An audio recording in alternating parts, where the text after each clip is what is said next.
Dunia kita ini rasanya kok makin kacau ya? Tapi gimana kalau ternyata ada cara buat memahaminya? Yuk kita bedah bareng sebuah cara pandang baru yang radikal untuk melihat ekonomi kita. Oke, cerita kita mulai dari tempat yang nggak biasa. Bukan di bank, tapi di kasino. Jadi di tahun 70-an, ada mahasiswa fisika S2 namanya J. Doyne Farmer. Dia ini punya ide gila. Dia yakin bisa ngalahin roulette. Buat dia dan teman-temannya, roulette itu bukan soal untung-untungan. Sama sekali bukan. Itu cuma soal mekanika klasik yang simple. Sesuatu yang ya harusnya bisa diprediksi. Dan rencana mereka ini, wah, ambisius banget. Kayak gabungan antara proyek fisika canggih sama plot film perampokan gitu. Bayangin, mereka sembunyiin komputer di bawah ketiak. Komputer yang otaknya itu mikroprosesor 6502, sama persis kayak yang dipakai di komputer Apple pertama. Ini nunjukin satu ide penting banget. Bahkan sistem yang sengaja dibuat acak sekalipun, kayak roulette, itu punya pola. Asal kita punya alat yang tepat buat ngeliatnya. Oke, sekarang coba kita geser dari kasino. Gimana kalau mindset mencari pola ini kita terapin ke sesuatu yang taruhannya jauh, jauh lebih besar? Kita semua ingat tahun 2008 kan? Ekonomi global ambruk, paling parah sejak depresi besar. Dan yang bikin miris, model-model ekonomi standar, alat yang harusnya jadi pemandu kita, itu sama sekali nggak ngelihat krisis ini datang. Bener-bener buta. Dan ini bukan sekedar meleset dikit ya. Salah satu model utama, FRB/US, itu meremehkan dampak krisis perumahan di Amerika sampai 20 kali lipat.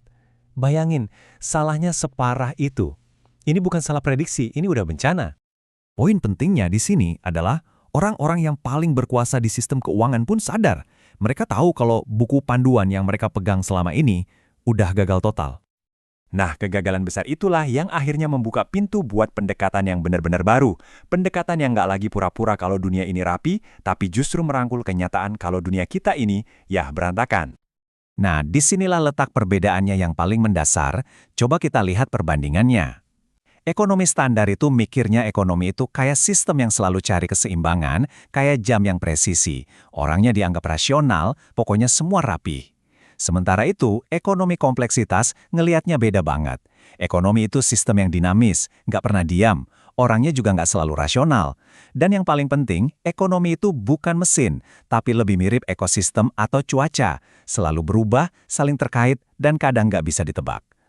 Konsep kuncinya di sini adalah sifat emergen. Apa itu?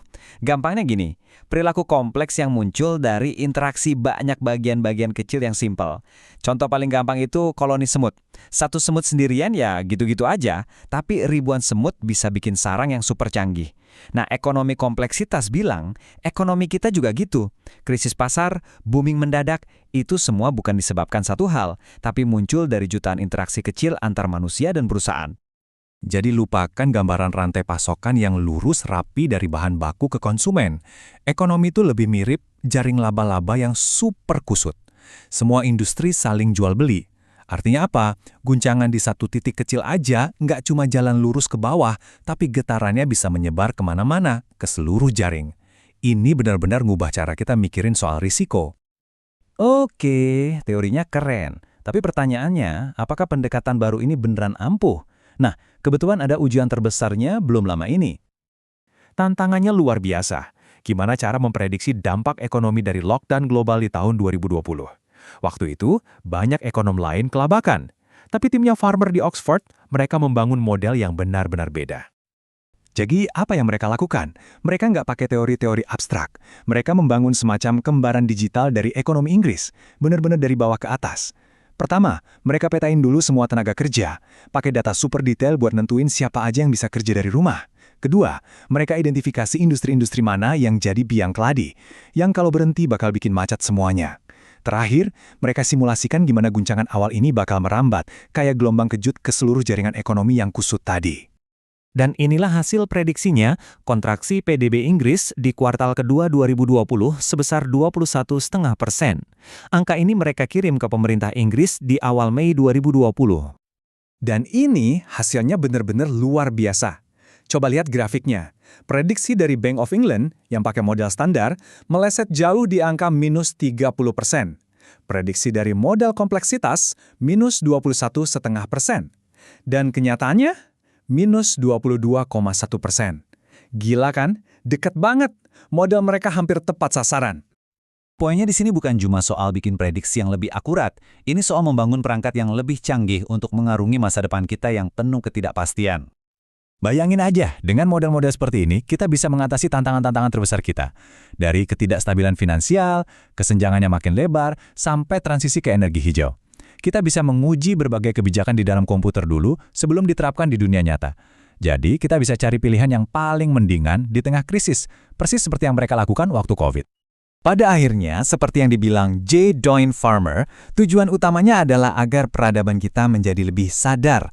Kita perlu semacam kesadaran diri kolektif tentang cara kerja sistem global kita yang super rumit ini, supaya kita bisa bertahan dan bahkan berkembang. Jadi, ini meninggalkan kita dengan satu pertanyaan besar. Kalau kita bisa memodelkan ekonomi kita seakurat kita meramal cuaca, masalah besar apa lagi yang bisa kita selesaikan selanjutnya? Sains baru ini telah memberikan kita peralatannya. Pertanyaannya sekarang adalah, bagaimana kita akan memilih untuk menggunakannya?